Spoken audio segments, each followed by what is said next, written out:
Apakah ada pandemi jilid 2 dalam tahun 2025 ini? Di awal tahun 2025, Tiongkok kembali diserang oleh penyakit yang hingga saat ini belum diberikan penjelasannya baik oleh pihak medis maupun oleh pemerintah Tiongkok. Kita ke catatan kelam medis dunia. COVID dalam catatan medis hingga tahun 2022 alias 24 bulan setelah outbreak dalam laporan WHO telah membunuh 16,6 juta jiwa manusia, di mana data Tiongkok yang paling diragukan sehingga tidak dicatat dengan baik. Maka perkiraan kalau ditambah data dari Tiongkok mungkin menjadi 20 juta manusia meninggal karena COVID dan komplikasi yang diakibatkannya. Selain 20 juta yang meninggal, ada lebih 150 juta orang yang kena efek long COVID, dari yang ringan hingga yang berat, yang menjadi masalah dalam penurunan fungsi organ tubuh lainnya. Data dari Tiongkok yang tidak terbuka, maka dunia mendapatkan data alternatif, informasi alternatif lainnya, yaitu salah satunya adalah didapat dari Apple Pay, di mana Apple Pay yang juga menyimpan uang sejumlah pelanggan dari Tiongkok, ada lebih dari 2 juta orang, tidak mengaktifkan lagi nomor HP tersebut dan tidak mengambil uang di Apple Pay yang diidentifikasikan sejak tahun 2020 hingga tahun 2022 sampai 2 tahun kemudian tidak digunakan atau diambil, maka secara teknis orangnya dianggap meninggal. Dalam catatan sejarah, angka korban COVID masih jauh lebih rendah dari pandemi yang terburuk di dunia. Dan bahkan ada beberapa yang lebih buruk, seperti wabah kematian hitam atau Black Death yang paling parah dari banyak kejadian wabah penyakit pes yang menewaskan 25 juta orang di Eropa saja dan hampir 200 juta orang di seluruh dunia pada tahun 1346. Juga ketika ekspedisi Spanyol dan Portugis membawa cacar ke benua Amerika pada tahun 1520 yang menewaskan 60 hingga 90% penduduk asli benua itu.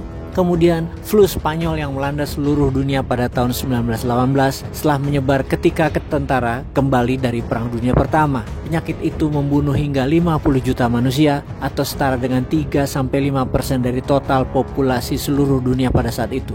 HIV atau AIDS telah membunuh lebih dari 32 juta orang sejak awal pandemi pada tahun 80-an. Kalau COVID yang parahnya ada beberapa hal, dari vaksin yang abal-abal yang malah menimbulkan efek negatif seperti autoimun didapat orang ketika divaksin, juga efek long COVID, cancer atau tubuh menjadi lemah dan setiap beberapa tahun harus divaksin karena COVID-nya atau virusnya mutan dan vaksinnya harus diinjeksi lagi. Walaupun tidak mematikan, namun dapat dipastikan vaksin dan virus mutan tadi memiskinkan karena ada biaya yang harus dikeluarkan. Ke siapa? Ya siapa lagi kalau bukan Big Pharma, seperti yang telah kita infokan berkali-kali bahwa merekalah yang bermain dan merekalah yang untung. Kembali ke Tiongkok, misteri outbreak yang kita pertanyakan kemudian, akankah jadi pandemi mendunia? Akankah seperti di tahun 2020 lagi? Karena apa yang terjadi di Tiongkok saat ini adalah flu-like symptom, seperti COVID sang Wuhan virus itu.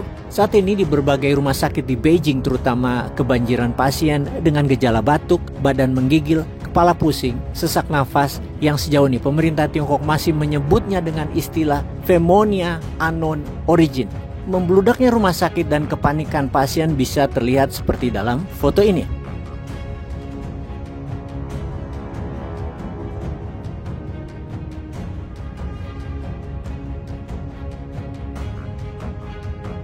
WHO dan para ahli kesehatan melaporkan kejadian di Tiongkok sebagai HMPV atau Man Metapneumovirus. Bukan virus baru karena sudah beredar di dunia sekitar 60 tahunan, yang menjadi pertanyaan mengapa dengan cepat menyebar, yang mana ini harusnya ada perubahan genetik virus, yang mana hal ini juga adalah lebih masuk akal adalah ciptaan manusia. Demikian praduganya sejauh ini atau di awal ini. Kecepatan menyebar dalam waktu singkat.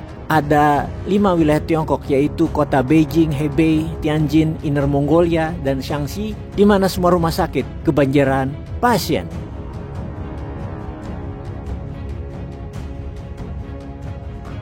Sejauh ini WHO dan dunia belum menyatakan outbreak di Tiongkok sebagai emergency karena seperti biasa Tiongkok selalu menutupi informasi dengan data yang benar sehingga tidak bisa menjadikan data dari pemerintah Tiongkok sebagai acuan sampai dunia luar mendapatkan peristiwa yang sama dan mendata serta menyelidiki lebih detail lagi. Sejauh ini HMPV belum ada vaksinnya juga obat yang tepat. Penderita merasakan masalah batuk, sesak di dada dan pernapasan yang bisa menyebabkan bronkitis atau radang paru-paru pneumonia, sehingga memerlukan oksigen serta ventilator mirip COVID atau efek dari mutannya virus COVID. Dengan cepatnya penyebaran, dengan gejala dan efek seperti COVID, HMPV, dengan terbatasnya data dari Tiongkok yang penuh penyangkalan dengan mengatakan sudah bisa diatasi, maka dunia serta Indonesia sebaiknya bersikap proaktif. Jangan anggap remeh seperti pemerintahan yang lalu di awalnya, sampai mengatakan kebal COVID dengan makan nasi kucing. Ternyata COVID akhirnya memapar hampir 5 juta jiwa di Indonesia dan menewaskan hampir 200 juta jiwa.